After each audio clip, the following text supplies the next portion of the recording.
Bem-vindos ao Muito Além do Gesso, o podcast da ortopedia.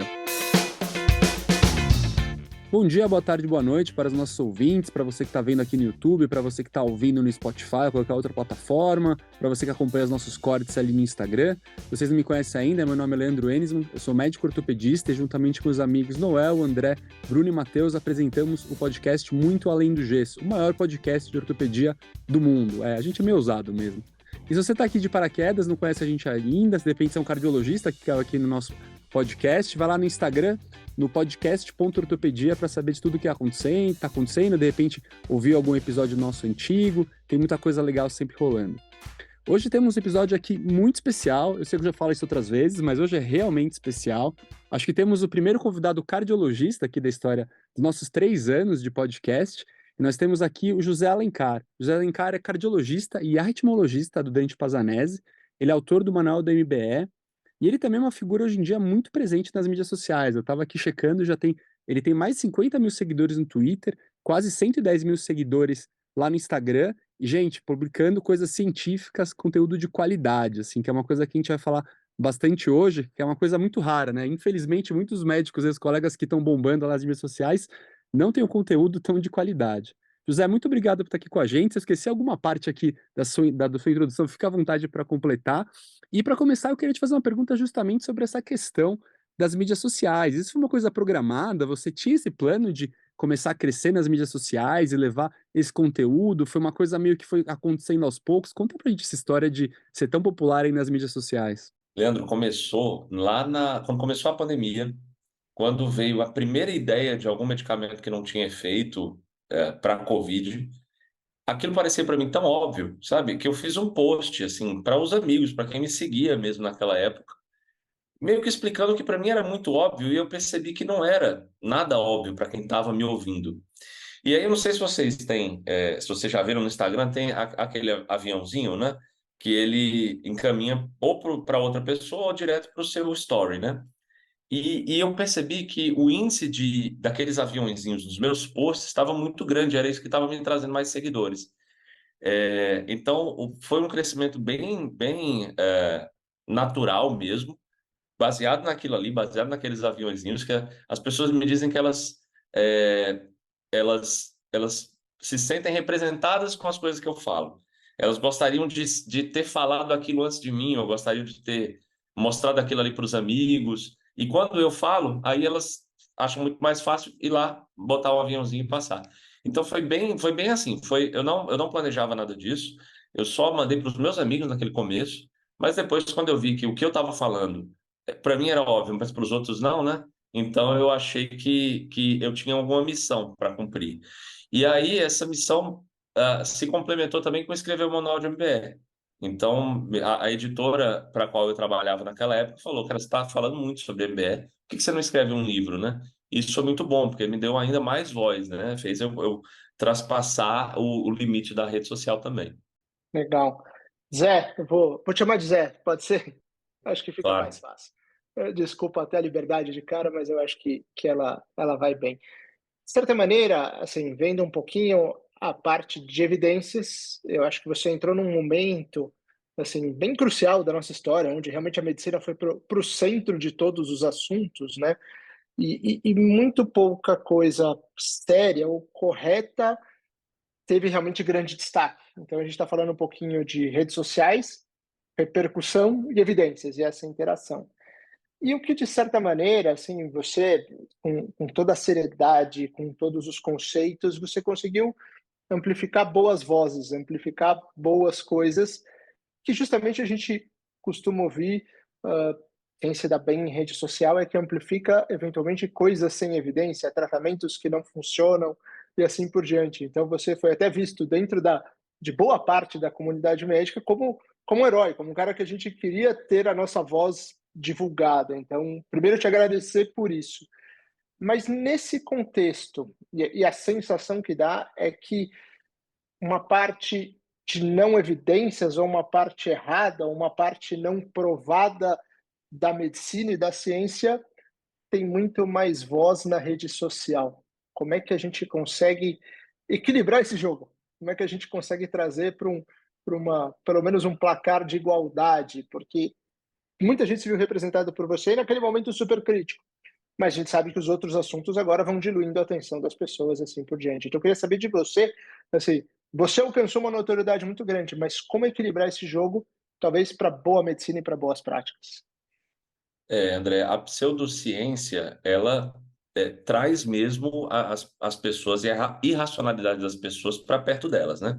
O ser humano é um animal, obviamente, racional, mas tem uma série de vieses cognitivos que podem influenciar no nosso pensamento, que acabam trazendo irracionalidade para os processos que a gente está vivendo, né?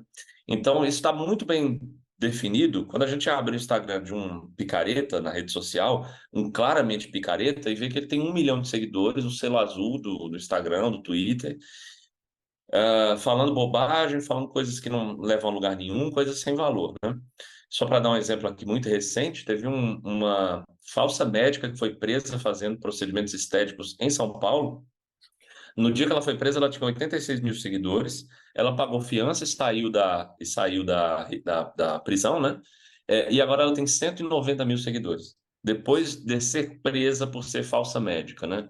Ela ganhou 100 mil seguidores, quer dizer, quase a quantidade de seguidores que eu tenho. Então, o ser humano, eu não sei o que que move essas pessoas que fazem esse tipo de coisa, de seguir um profissional como esse, né? O que que eles querem com isso?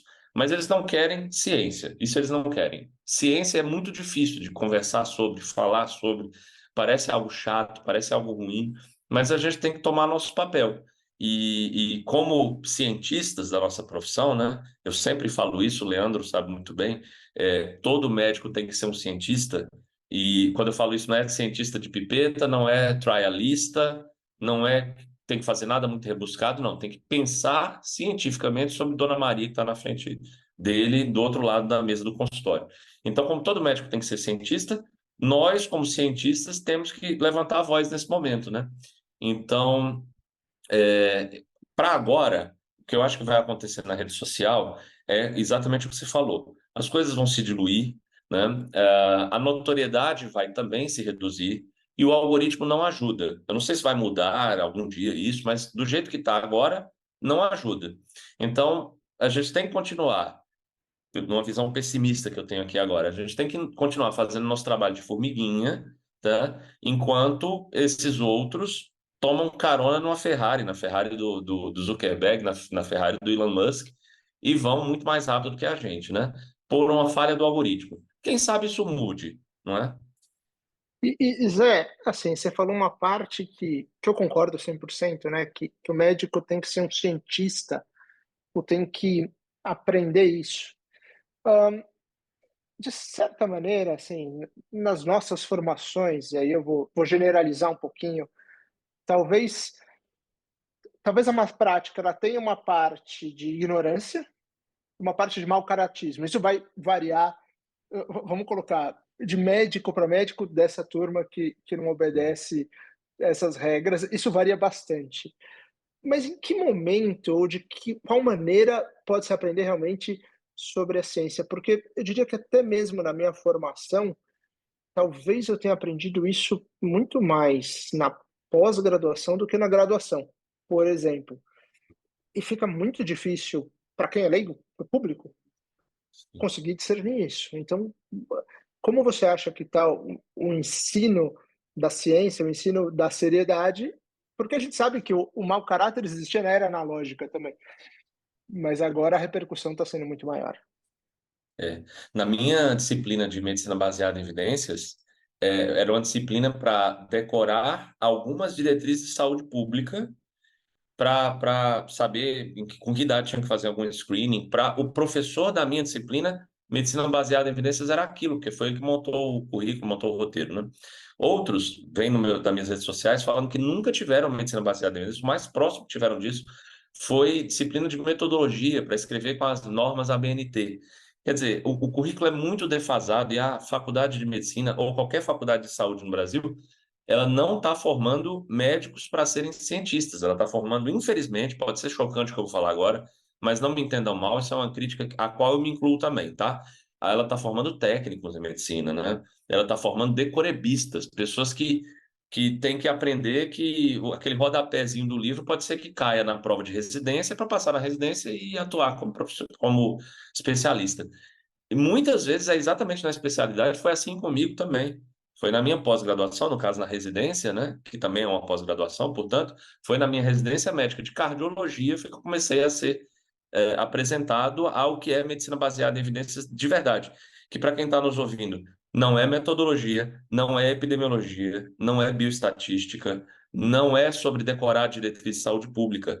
Medicina baseada em evidências é aprender a raciocinar cientificamente sobre tua própria profissão, a entender as incertezas, os vieses, os processos, as metodologias, até chegar no resultado e, de novo, transportar esse resultado para a Dona Maria que está na tua frente, do outro lado da tua mesa de consultório. Isso é MBE, né? Se as pessoas pararem para ter MBE do jeito que é, de verdade, nas graduações, eu acho que já seria um salto enorme de qualidade. Mas eu preferia que isso fosse ainda mais além, André. Eu sonho, uma utopia que eu tenho aqui, era que MBE fosse horizontal, que tivesse uma espécie de coordenador da medicina baseada em evidências, que entrasse em cada aula que está sendo dada na graduação, e complementasse a fala do professor se ele por acaso achou que falhou ali na medicina baseada em evidências. Do tipo chegar e falar assim: olha, isso é mesmo feito, como o teu professor falou mesmo, está no livro de ortopedia, se você abrir, vai estar lá como conduta, mas ela é baseada em opinião de especialistas, não tem nenhum ensaio clínico randomizado que demonstre que essa terapia é mesmo eficaz para esse tipo de coisa. Então, essa incerteza sendo incluída na cabeça do aluno, eu acho que ele já ia se formar pelo menos mais humilde. E isso já seria muito melhor do que o que nós temos hoje, né? Não há também essa humildade, as pessoas acham que ser técnico já é o bastante, né? Ô José, essas suas respostas complementam muito os nossos pensamentos, né? Mas assim, eu vou te provocar aqui, tá? Então, eu sei que você passou por, às vezes, desafios na pandemia, né? Em muitas vezes olhar colegas ali nas mídias que provavelmente te criticaram, né? Ou mesmo pessoalmente, ou nas mídias, né?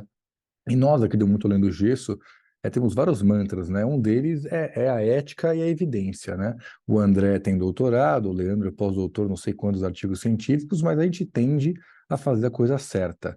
E eu queria entender, do ponto de vista de polêmica mesmo, se você está lá no Instagram e você tem um ortopedista que você acompanha, ou no seu caso um cardiologista, que ele é sério, mas você percebe que ele está começando a enverdar para aquele lado meio Darth Vader, aquele lado que você fala, poxa, mas isso não é tão certo, e você sabe que é um colega de respeito. Como é que você aborda esse colega? Como você conduz esse caso? Olha, Noel, para ser muito, muito, muito sincero, eu não abordo, né? Porque eu não quero ser o chato também, sabe? E aí vai parecer. As pessoas já me tratam meio assim, né? Eu já percebo que elas já mudam de assunto quando eu entrei. Eles estão falando sobre alguma coisa que parece divertida, sobre a especialidade. Eu entro, eles mudam, né? Como quem diz, talvez esse cara vai começar a me julgar agora. Então, como eu já percebo isso, eu acho melhor ficar na minha, na maioria dos casos, né? Mas eu acho, talvez eu tivesse que ter uma atitude diferente, né? Eu não sei, eu acho que é uma coisa até para eu refletir comigo mesmo aqui, É, se eu deveria usar meu conhecimento, né, para tentar cortar uma pela raiz, ver aquela pessoa e até aconselhar, E eu, talvez, né? e eu te contra-argumento, né? Eu até brinco, minha filha tem 2 anos e pouco, né? E meu filho tem 1 aninho. Aí de vez em quando ele tá fazendo uma coisa errada, ela vai e fala, não pode, não pode. Ela é a guardiã dos bons costumes, né? Sendo que ela faz tudo errado também, né? Então eu apelidei ela de guardiã dos bons costumes. Então, mas por que eu tô falando isso? Porque eu vi um post que você fez, inclusive genial, de uma grande mídia, né? Que colocou ali de uma tecnologia revolucionária. Acho que foi até o Leandro que mandou no nosso grupo, né? E você comentou, olha, não é essa tecnologia, isso não é o certo, não é uma coisa revolucionária, não, isso não é um tratamento legal. Ou seja, mostrando tudo aquilo que a gente sabe, né? Nós que estamos ali, a gente vê e fala, pô, isso é um absurdo, gente. Essa pessoa devia estar, na verdade, nem exercendo a medicina, e a grande mídia está lá apoiando, né? E você fez isso de uma maneira educativa, né? Lógico que não é fácil, né, se expor aí contra grandes veículos de comunicação. Eu fico imaginando se já teve alguma repercussão, às vezes, de outro veículo da mídia ver o seu post e de querer utilizar esse conteúdo, porque essa é uma coisa que a gente poderia, né, Não que nós tenhamos uma grande audiência, mas fomentar, porque é uma coisa muito rica, né? Nesse post que você falou, né, especificamente, foi sobre uma terapia que não faz o menor sentido, não tem nenhuma plausibilidade para tratamento de câncer, né? No caso do relatado lá pela CNN, foi câncer de próstata, né? E foi exatamente essa análise que eu fiz, uma análise científica e uma análise também ética sobre esse processo, né? E meio que desmascarando a CNN, né? Em nenhum momento eu ataquei a pessoa que estava envolvida lá do outro lado, tanto por razões assim, de proteção minha, como também porque eu não estou falando diretamente com ele, né? Não foi ele que me falou nada, foi a CNN. Então eu decidi fazer isso. A própria CNN me ligou. Naquele dia, um jornalista da CNN me liga falando que o que ia conversar comigo e com esse outro médico, que agora trabalha não como médico nos Estados Unidos, eles iam mostrar os dois lados na televisão. Pensei comigo nessa hora, né? Caramba, dois ladismo, né? Eu não tô aqui para ganhar ou perder, não é esse o intuito, entende? Mas tá bom, vai, fala aí o que que você quer, quais são as suas dúvidas, né? Não foi para televisão em nenhum momento, foi para uma nota no jornal, no site, quer dizer, não dá audiência, né? Infelizmente, a audiência já tinha sido gerada, o estrago já tinha sido feito e ficou por isso mesmo. É, sobre esse mesmo assunto, uma rádio do Rio Grande do Sul depois me ligou também, falando que queria me entrevistar sobre isso. Quando o jornalista me liga, né, para fazer a entrevista gravada por telefone, aí ele me fala qual era a real da entrevista. Também eram dois ladismos, que ele tinha acabado de desligar o telefone com esse outro médico que está lá nos Estados Unidos, e agora ele queria ouvir minha opinião. Eu, cara, mas já estamos aqui, né? Então tá, vai. Primeira pergunta dele.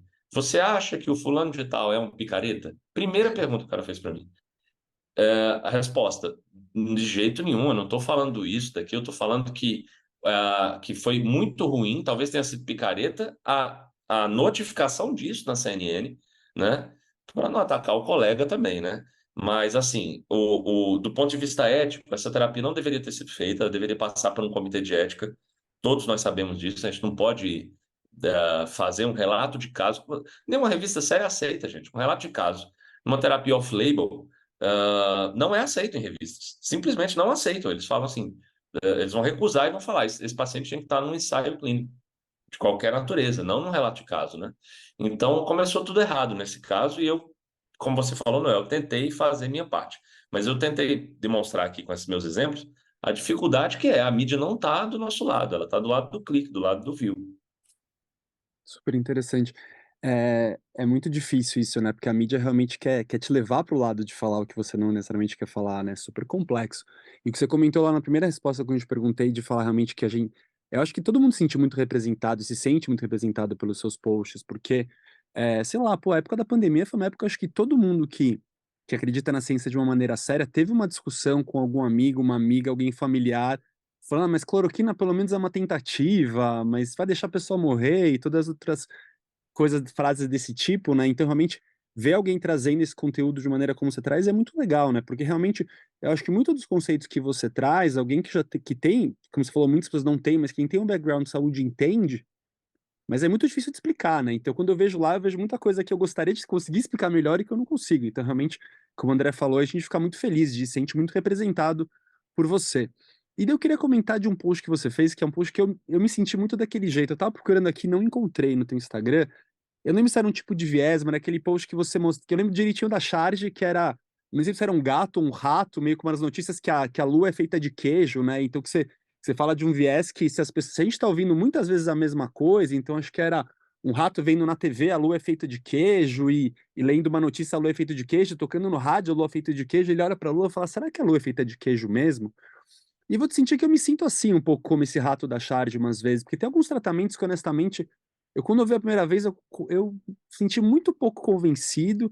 Quando eu vejo a ciência, até hoje eu me sinto muito pouco convencido, mas você vê tantas pessoas fazendo, e como até o Noel comentou, pessoas que você acredita que você tem uma boa visão fazendo, você pensa, será que eu tô errado? E daí isso fica uma coisa meio louca, né? Que você pensa assim, não, eu não acredito, mas tá todo mundo fazendo, será que eu tô errado? Então, explica pra gente um pouquinho melhor, eu não sei também se é um tipo de viés, o que que é, e comenta um pouco como a gente pode tentar se blindar disso também. E só complementando, Leandro, haja episódios desses na ortopedia, né?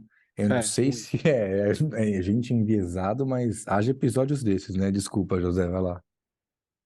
O nome disso é cascata de disponibilidade. Ele vem de um viés cognitivo chamado viés de disponibilidade, que é o viés que nós tendemos a valorizar muito mais as coisas que nos foram ditas por último. A gente lembra daquilo, então as coisas acontecem com aquilo, né? Por exemplo, acabei de estudar tromboembolismo pulmonar, TEP. E aí o primeiro paciente chegar no meu plantão com uma clínica minimamente parecida com o TEP, eu já vou pensar que é TEP. Não necessariamente porque é TEP, ou se alguém que não está no viés da disponibilidade olhasse esse paciente, diria que não tem nada a ver com TEP, mas eu acho que é TEP porque eu acabei de ler. Esse é o viés de disponibilidade. Aí, quando o viés é causado pela abundância de informações, seja da grande mídia, seja dos colegas, como você citou, aí o nome é cascata da disponibilidade. E isso foi, só um adendo aqui rapidinho, isso foi uma das razões pelas quais eu não descansava, eu não deixava, principalmente na época que começou ali aquela mania de falar de medicamentos que não tinham eficácia comprovada, né? Eu não deixava barato. Eu falava alguma coisa, eu replicava, eu respondia. Eu me sentia no papel de ser a pessoa que vai evitar essa cascata da disponibilidade. Um exemplo aqui muito rápido. Tem um autor de um tratado de clínica médica muito famoso no Brasil, que por razões claramente políticas, foi a favor da cloroquina lá no comecinho, né? Assim que começou, ele foi a favor. Depois ele até mudou de opinião. Razões outras, que não são científicas, né? Cara, imagina se no Tratado de Clínica Médica, a próxima edição vem que a cloroquina funciona. Contra tudo e contra todos, entende? Então, olha a cascata da disponibilidade que seria gerada a partir disso daí. Então, eu me sentia muito no papel de não deixar isso acontecer. Eu tinha que falar por que que isso não era verdade, por que que isso era uma fraude e tudo mais, né? Então, como é que a gente escapa disso? Nós temos que pensar cientificamente. Eu falo bastante, e não é uma ideia minha, isso é claro que não, é uma ideia que deu ao Daniel Kahneman o prêmio Nobel para ele. Nós temos dois sistemas de pensamento: o sistema 1, que é o sistema rápido, o sistema 2 é o devagar. Esse sistema 2, devagar, é um sistema metódico, é um sistema sistemático. Ele vai sistematizando o teu raciocínio à medida que você vai recebendo novas informações. Então, se a gente sistematizar, raciocinar, em outras palavras, ser um cientista, pelo menos daquilo que nós aprendemos a ser, eu acho que a gente já evita isso. Nós não vamos evitar a cascata da disponibilidade em assuntos que nós não somos cientistas. Então, se eu ligo uma televisão e aí o primeiro assunto que vai começar a passar agora é política, como eu não sou um cientista político, provavelmente eu posso ser uma vítima fácil da cascata da disponibilidade. Mas como médico, eu tenho que me armar para não ser uma vítima fácil dessa cascata. E aí, se pelo menos percebe, se tem pelo menos o estalo que você demonstrou agora, Leandro, será que está acontecendo na minha frente? Será que isso que até o ano passado só tinha estudo negativo, agora todos os meus colegas fazem, é apenas uma cascata da disponibilidade? Só pensar nisso, você já vai partir para esse pensamento 2, o devagar. Você já está pensando dessa maneira sistemática, entendeu? E é o que nós temos que fazer sempre, como médicos, o tempo todo, a gente tem que estar saindo do sistema 1 e indo para o sistema 2. Eu vou corrigir aqui só para terminar a resposta, quando eu falei o tempo todo, não é o tempo todo. Para casos mais fáceis, mais corriqueiros, o sistema 1 está aí para isso, para fazer a gente ir mais rápido nas coisas.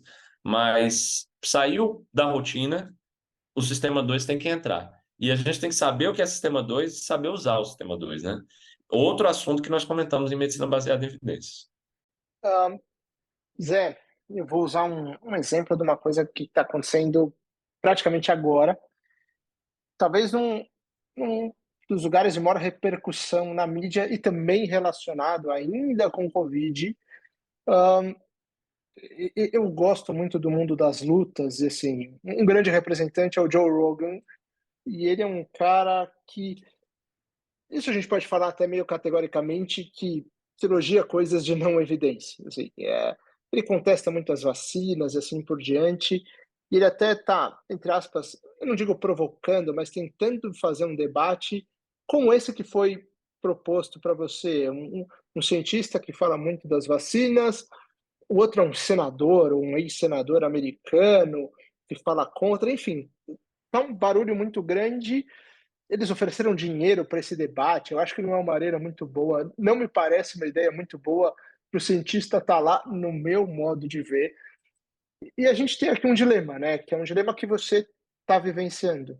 O dilema, talvez, do confronto da exposição, como se tivesse um lado vencedor e um perdedor nessa história, ou o dilema de se manter neutro e se manter no caminho certo. Ahn, qual que é o melhor?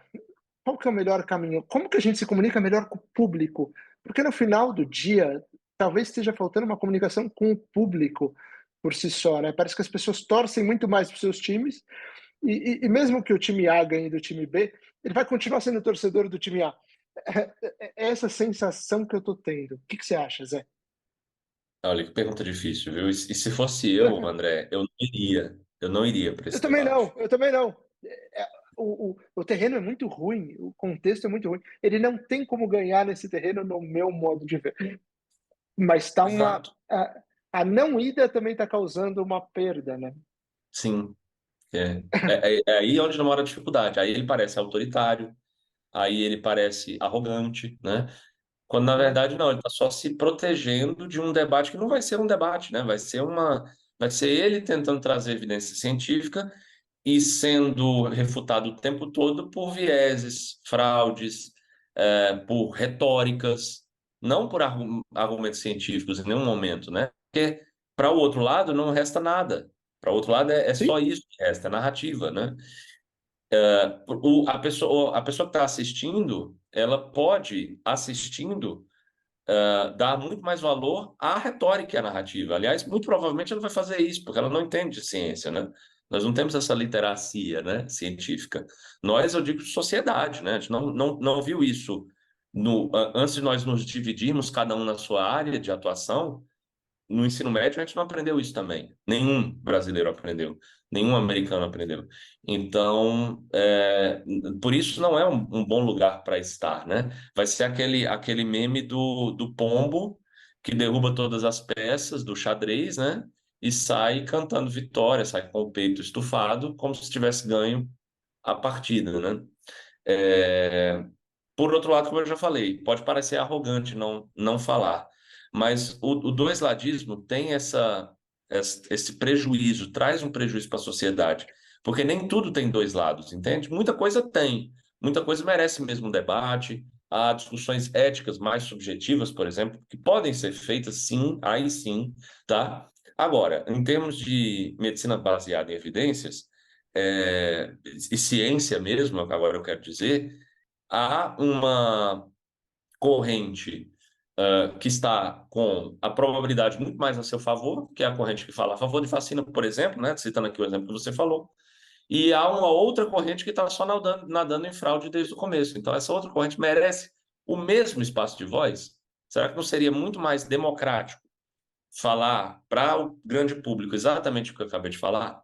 Olha, os especialistas, enfim, acham que há uma verdade ou há um ponto aqui muito mais.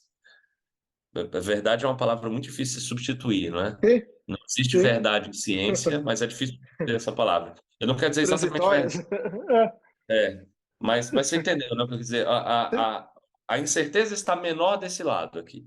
Então, esse Zé, lado tem mais voz. Não, infelizmente, não é o que acontece no dois-ladismo. Zé, como falar para o público que o meu coleguinha que injeta suco de groselha depois de dar um choque no joelho das pessoas, que se baseou num estudo muito mal conduzido, publicado numa revista chinesa sem impacto, não está fazendo a coisa certa. Vamos para o ponto. Assim, talvez seja o grande. Como que a gente explica para o público que isso é uma mistura de ignorância com mau caratismo, com viés comercial, e que a gente precisa ir para o lado certo?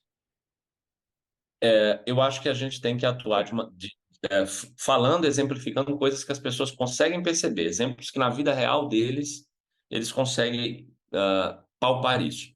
Eu vou dar um exemplo de um post que eu fiz sobre soroterapia que conseguiu mesmo furar a bolha. Que foi assim, eu falei sobre uma pessoa, dei o nome lá, Joana, sei lá, que tinha pago R$ 10.000 por várias sessões de soroterapia e ela emagreceu 10 quilos, então ela agora é uma defensora da sua terapia. Aí eu até falo assim, às vezes eu ponho um pouquinho de sarcasmo e ironia nos posts, né? E ainda falei no post aqui. Inclusive a Joana vai comentar aqui no post.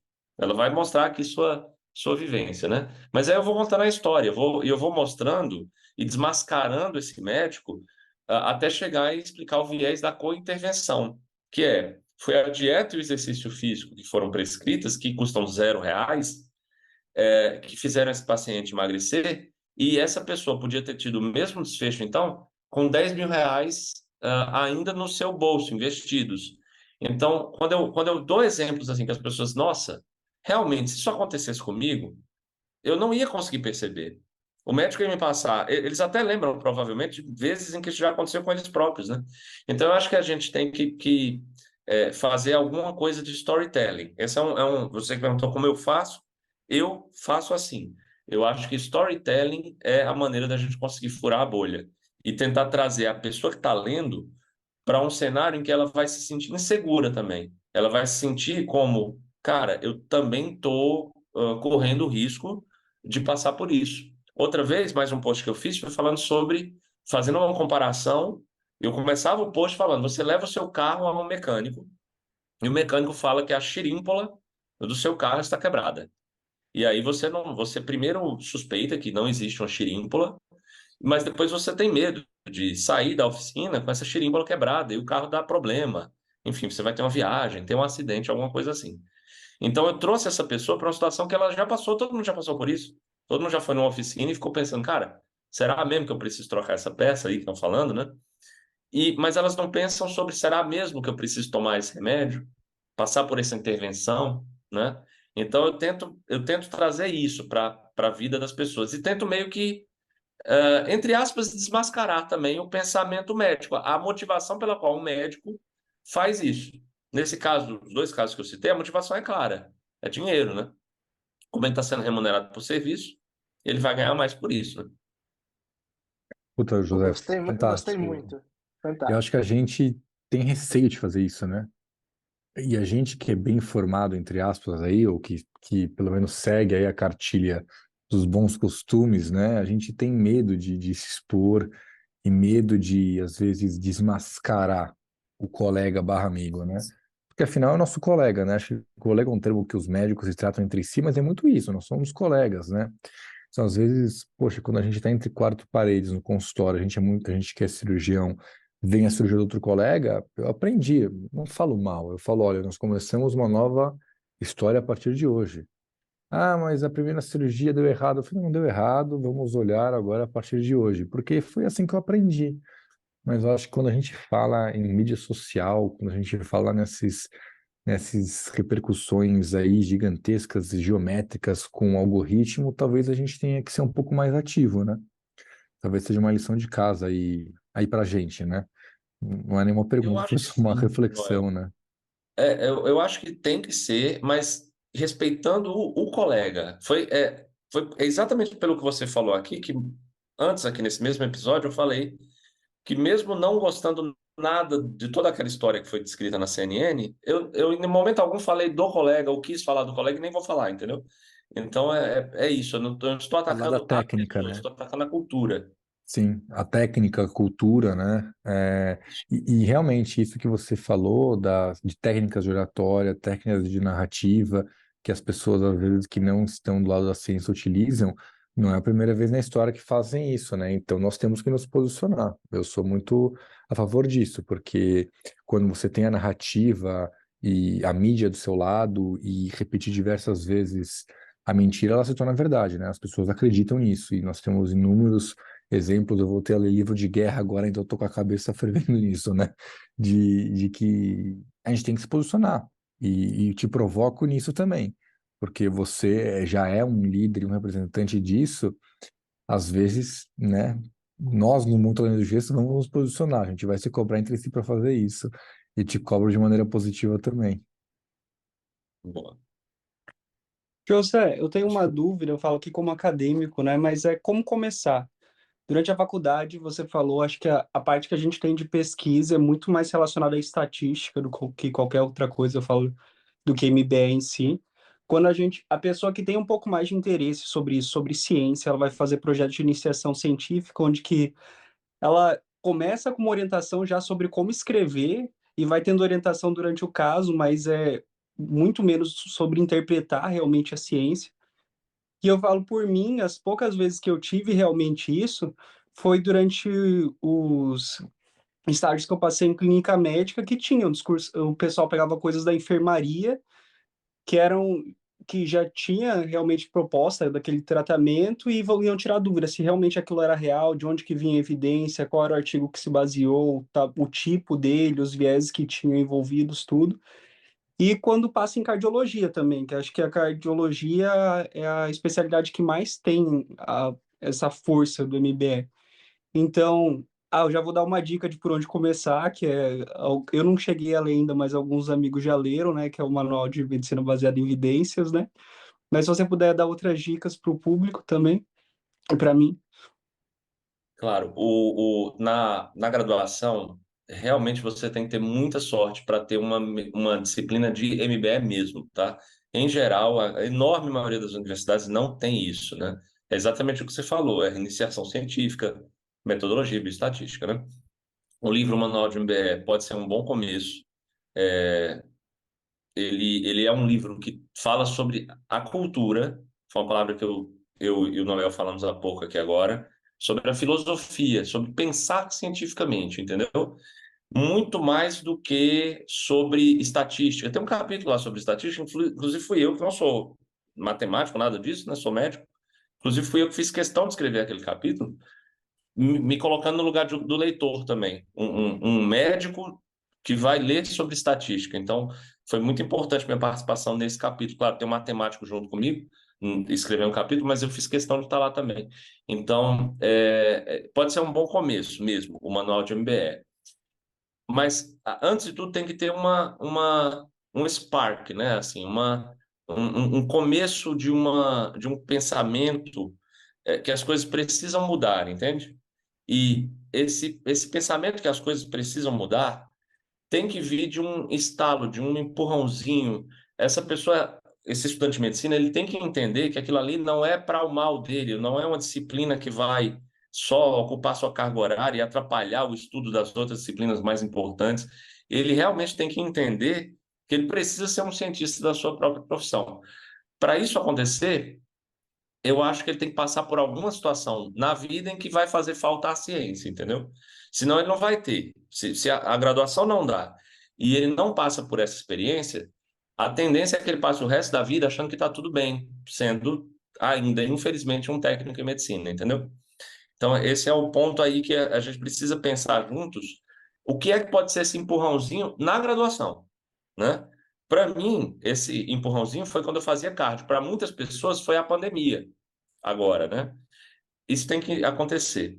Outras maneiras de começar, de ir adiante, a internet está repleta de conteúdo muito bom sobre isso. Eu vou citar alguns aqui. Eu vou citar, o que para mim é o mais importante de todos é o Luiz Cláudio Correia, que tem um podcast, tem um blog sobre medicina baseada em evidências, falando muito na mesma corrente que eu falo. Você vai ver que ele não fala muito sobre estatística, ele fala muito mais sobre a racionalidade da coisa, a cultura da coisa. Esse é um cara muito bom que está com conteúdo gratuito para se ler na internet. Minha rede social também. Eu posso citar outros aqui, o Léo Costa. O Léo Costa ele já faz um trabalho mais direcionado para a execução da pesquisa em si. Ele fala de cultura, fala de racionalidade, mas ele executa mais. Eu racionalizo, ele executa.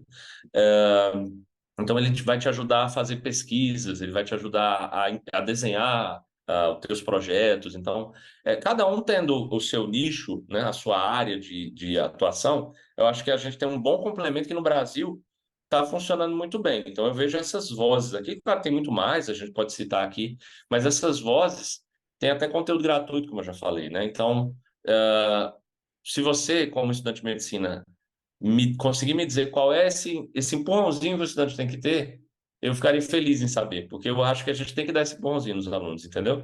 Porque conteúdo tem, tá de graça. E quando não é de graça, não é caro. O manual de MBE é R$ 100, entende? Então, tá aí o conteúdo. Mas a gente tem que querer consumi-lo, né? Sim, muito legal. Eu vou dar uma outra dica aqui, que é ficar para nossa parte de dicas no final, Matheus, mas já vou dar agora, que é participar do curso Antifrágil também, do José Alencar, que foi o curso que eu fiz online, e foi daí que eu me aproximei do José e convidei ele para estar aqui com a gente no podcast, que foram 8 encontros, que foi basicamente o que a gente está fazendo aqui, discutindo e entendendo, e foi muito legal, e recomendo com certeza para todo mundo que tiver interesse para aprender mais. E daí, justamente puxando do curso, José, uma das aulas que eu achei mais interessante, que a gente puxou um tema que você falou, inclusive num post seu, que é a questão do efeito placebo, né? Então, é aquela coisa que a gente tem muito lá na ortopedia, então vou dar esse remédio aqui, esse condoprotetor, que eu nem acredito muito, mas de repente, no mínimo, vai ser um efeito placebo, e você fala, você disse, explicou pra gente que, na verdade, não existe efeito placebo fora de um trial, né? Então, se puder explicar isso um pouquinho mais pro pessoal, porque eu foi aquelas coisas de, deu um nó na minha cabeça e quando eu entendi, eu achei super interessante. Exatamente o que eu concluo é isso, né? O efeito placebo só existe em ensaios randomizados. Com a Dona Maria na sua frente, não existe efeito placebo, existe efeito das expectativas, existe tratar a Dona Maria bem, né? Eu vou explicar. Se num ensaio clínico randomizado, que eu estou testando uma terapia versus placebo, a terapia é melhor do que placebo, então essa terapia é eficaz. E aí ela pode ser vendida em farmácia. Esse é o resultado A. Terapia melhor do que placebo. Resultado B. Terapia e placebo são iguais, então a terapia é ineficaz e não será vendida. Resultado C. Terapia é pior do que placebo, logo vou substituir aqui a frase por placebo é melhor do que a terapia. Isso significa que a terapia é danosa. Não significa que o placebo é eficaz. Se o placebo fosse eficaz, então tinha que começar a colocar farinha dentro de uma caixa de remédio e vender, porque ela passaria agora a ser chamada de terapia, né? O efeito do placebo no ensaio randomizado, aqui vou chutar um número hipotético de uma pesquisa, tá? Essa pesquisa mostrou que 15% dos pacientes evoluem mal quando recebem a terapia e 10% evoluem mal quando recebem placebo. Logo, é esse exemplo que eu falei, que o placebo, entre aspas, é melhor, não é a terapia que é danosa. Esses 10% que evoluíram bem no grupo placebo, essa evolução boa não é pela farinha que eles tomaram, chama-se história natural da doença também, não é por placebo, né? A história natural da doença, não tomar nada, que é igual a tomar um placebo, o placebo é nada, não tomar nada deixará ao final do follow-up 10% dos pacientes com algum desfecho. E tomando o remédio foram 15%, portanto, ele é danoso, né? Por isso não existe efeito, o placebo em si não tem efeito, certo? E na nossa frente, a Dona Maria, então, se eu olho para ela e penso que para a Dona Maria eu posso fazer o que eu quiser para tratar ela bem, para que ela se sinta bem tratada, isso abre precedentes ruins para a gente. Porque eu penso, bom, então, cara, eu vou dar um remédio aqui que não tem eficácia nenhuma, só porque ela está pedindo, aí ela vai ficar feliz, aí tem o efeito placebo. Aí você não está praticando boa medicina, você não está sendo um cientista. Você está dando para ela simplesmente uma expectativa que vai lhe custar dinheiro, né? Se você explicar para ela que ela vai ficar bem sem o remédio, se você tratá-la bem, se você tiver uma boa relação médico-paciente, você pode ser capaz de atingir essa mesma expectativa nela e, portanto, ter também o mesmo benefício esperado ali. Então, no ensaio clínico randomizado, o que acontece é a história natural da doença, tá? E fora do ensaio clínico randomizado, o que pode acontecer é o efeito das expectativas, que pode acontecer quando você falar a verdade para o paciente, é ético e não faz ele gastar dinheiro com coisas desnecessárias, ou pode acontecer no total oposto disso, você mentindo para o seu paciente, dando remédios desnecessários e encarecendo o tratamento. Perfeito, muito legal. Acho demais esse conceito. É uma coisa que eu já falei muitas vezes assim: vamos dar isso aqui pensando no efeito placebo e deu um nó na minha cabeça. Achei super legal aprender isso. Obrigado. E agora, José, estamos chegando num quadro aqui do nosso episódio que a gente compartilha aqui com o pessoal indicação de livros, podcast, um filme. E como eu não te avisei antes, eu vou te dar um tempo aí para você pensar. A gente vai começar com as indicações aqui do nosso time e depois vai para você. Minha primeira indicação de hoje, na verdade, eu já dei, que é participar do curso Antifrágil do José. Realmente, para mim, foi um grande aprendizado, foi muito legal debater. Aprendi bastante sobre clínica médica, fazia tempo que eu não discutia alguns casos de cardiologia, então foi super interessante e foi muito legal, então recomendo para todo mundo, é uma grande chance de aprendizado. E a segunda indicação de hoje, a gente começou a falar aquela parte um pouquinho sobre mídia social e sobre debate e tal, e eu lembrei de um podcast que eu vi recentemente, que é um podcast do Malcolm Gladwell, que é um autor que eu gosto bastante, tem vários livros bons, para quem nunca leu o livro do Malcolm Gladwell, leiam, que é muito bom, eu recomendo Outliers, é um dos melhores, e ele tem um podcast chamado Revisionist History, tipo, sei lá, chama História Revisitada, alguma coisa assim, a tradução que eu fiz agora, e ele tem um episódio que eu tava vendo aqui, que é do dia 13 de abril, que é Malcolm Goes to Debate School, Malcolm vai para a escola de debate. Nos Estados Unidos, eles têm essa coisa formal de aprender debate na faculdade, né? Então, que nem tem competição de, sei lá, futebol americano, beisebol, basquete, tem competição de debate, né? E daí funciona assim, eu aprendi mais ou menos, você tem um tema que você defende, um tema que não defende, pode ser temas polêmicos, então, sei lá, pena de morte, e você mesmo concordando com pena de morte vai falar contra, ou se você é contra, você fala a favor. Ixi. E tem uma história que o Malcolm, ele participa de um debate, mesmo sendo um super cara inteligente, ele é humilhado no debate, ele mesmo fala isso. Então ele passa o episódio inteiro falando sobre técnicas de debate, ele vai numa escola de debate, assim, então eu acho que a gente talvez deveria aprender mais sobre o debate justamente para ter mais essas técnicas, para poder se posicionar melhor nas mídias sociais. Então eu recomendo que vocês vão lá assistir. Matheus, você tem uma, né? Vai a sua indicação agora. Tem. A minha indicação é um livro que o nome é Uma Senhora Toma Chá. É um livro sobre estatística diferente, na verdade. É um livro sobre os atores que criaram os cálculos estatísticos ao longo do século XX. E aí é muito interessante porque quando você vê um livro de estatística, você geralmente pensa em algo chato, por aprender todos os cálculos e tal. E esse é um livro que vai te mostrando quais foram as dúvidas que as pessoas foram tendo e por que foram criando os cálculos, sabe?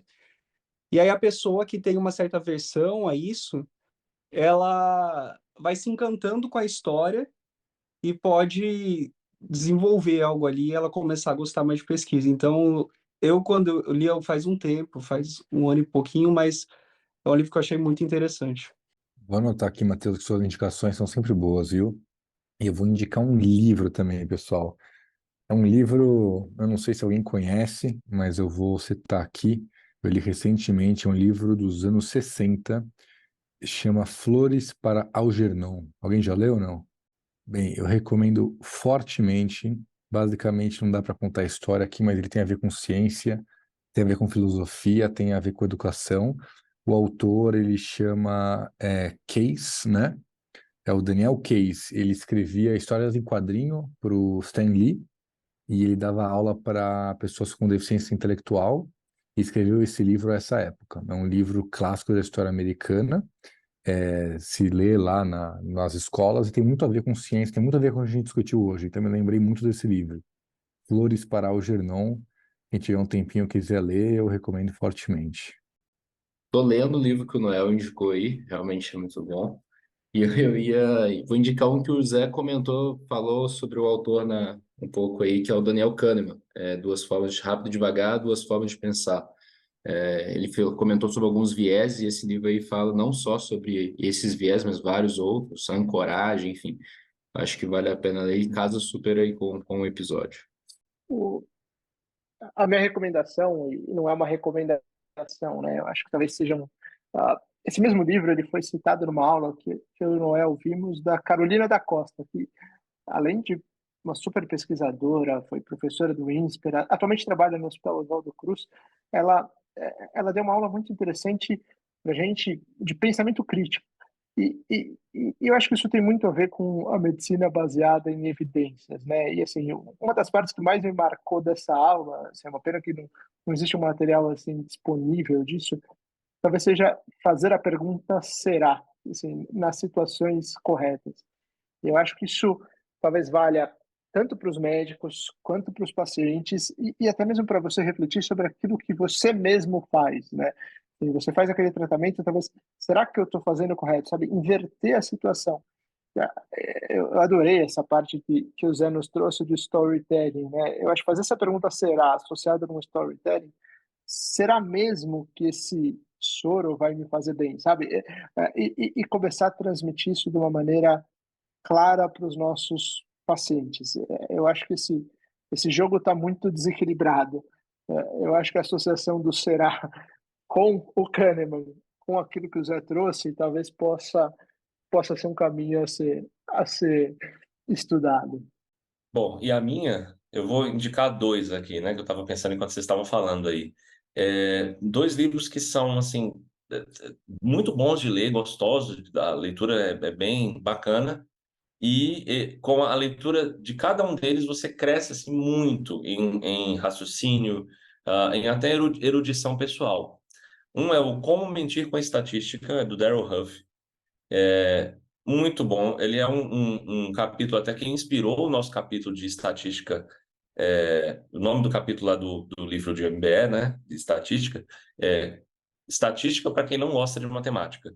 Então, ele inspirou bastante a escrita desse capítulo, este Como Mentir com Estatística, porque ele vai trazendo diversas maneiras como ah, a análise do dado pode estar enganando você, assim, mas enganando sorrateiramente mesmo, e você, conhecendo pelo menos essas coisas, você tende a se proteger.